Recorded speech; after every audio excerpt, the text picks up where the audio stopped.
This is the Insta360, an AI-powered gimbal, and if you look on YouTube right now, you will see lots of creators telling you that this is the best gimbal for 2023 by far, and they are completely lying.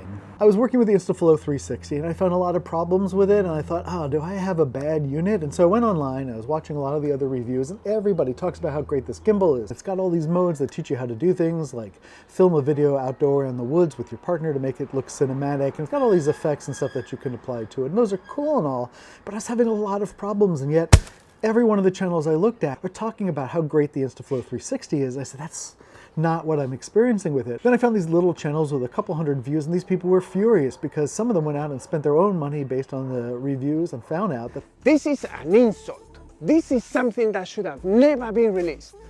Let me stand up, my back is killing me. To be fair though, there are great things about the 360 Flow. The problem is that the negatives about it make it almost completely unusable. So if you've used it for a little bit of time, like maybe somebody gave you money to go out and create a video, you can find wonderful things about it. Like, as I mentioned, this great AI system that tracks me wherever I go, and the easy user interface, and some of the great things, mostly about the software. We're going to take a look at some of the issues that I have with it in real-world tests, but one of the biggest problems I have with this is that at this price point, there's a lot of competition. There's the DJI Osmo 6, which is a genuinely very good gimbal and stabilizer, and there are several other Chinese manufacturers right at this price point. So you can buy plenty of things at $150. It's not an especially low price point. You're not really getting out of this what you're getting out of a DJI Osmo 6. By far the biggest problem though is angle. You might notice this is a terrible way to take a look at me, and it's shooting from underneath me. That's because I can't actually lower it anymore. When you have it on the handle, this is as low as it will go. If I want to be seen more, I have to hold the unit out. But really what they want you to do is take the unit and extend the selfie arm a little bit and tilt it down. And if I have to do that, then you guys aren't able to tell that I'm going for a walk with my adorable cat Dallas, who is in a bag. It's also got built-in tripod feet, which sounds great, except they're so small and so flimsy that as soon as you put the unit down on the ground to take a picture of something, it just topples right over. Like you're hiking in the woods or at the beach and the area isn't completely flat. Well, that's what happens. There's all kinds of smart things that this gimbal can do from a design standpoint, although they mostly all fail in what they're trying to do.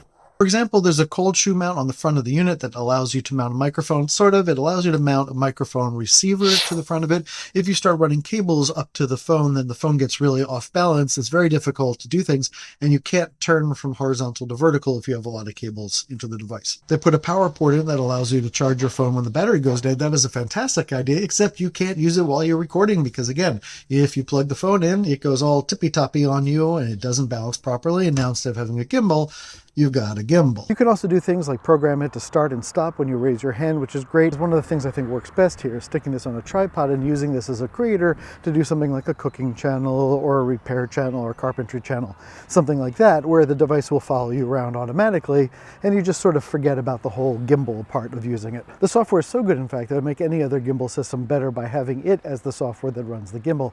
The problem here is there's only so much you can do to keep this gimbal working properly in order to take advantage of the functions. The other issue for me is that it just feels cheaply made. It is all plastic. The handle is a little bit short for my liking. Even if I pull the tripod grip out and use that as an extender, then the arms kind of dig into my hands. Here, come on, jump in my review. But the nice thing is, if you see a friend on the street, it is getting him, but I have to, I can't even, here I have to move my head near you because it's tracking me, but now I'm going to make it track you. Now you move over. Move that away. Go that way. Up. What did it just do? It went crazy. It's going crazier. Thank you, Aaron. And that is a huge problem that I have with this.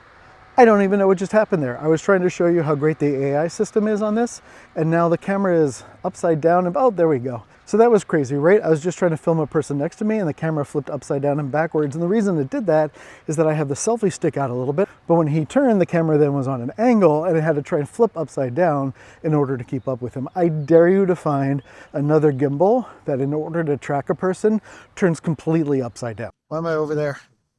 Be over there. You're still following? You're not even still following me. Oh, there you are. You're following me. This is going to look weird. This is how Casey Neistat does it, right? Oh. Nope, that's not it. Nope. Go back. I'm pushing the button. I mean, with the actual gimbal. Seriously, what the? I have to push the button to recenter you constantly. If you're not, watch this. If I turn it a little, and I bring it back, it's off. Push the buttons and it goes back on. Sideways flips. I don't want to switch that. There I am. Still off. Press the trigger. Boy, you are spinning while trying to give me instructions. I really want to like this device. I just can't. There's too many compromises. As an AI-based tracking device that you could use to do tutorials or to do other kinds of videos where you need something following you around, it's fantastic. But for $150, it's not a webcam. It's a gimbal. And the point of a gimbal is to make your footage steady and stable and work really easily at capturing good footage, and it just doesn't do that. I really do hope that Instaflow keeps making more of these products. I really want to see them take some of these smart features that they've put into the design and move it into a unit that just plain works. But let me know in the comments below what you think about it. Is $150 a good price point for something that mostly does what it's supposed to do, but also has great features like the ones that allow you to record yourself when you're sitting out on a dock at the end of the lake? Is that a good thing for you? Let me know if you would buy this in the comments below. Personally, I wouldn't, but would you? If you want to see more of my honest reviews, you can check them out up here. To subscribe to the channel, and please do, you can do that over here, and you can get some sweet, sweet merch at the links below. For Dave Tries This, I'm David Schloss, and as always, thanks so much for giving this a try. Okay, stop recording. Did you stop? I don't think you stopped. Oh, for God's sakes.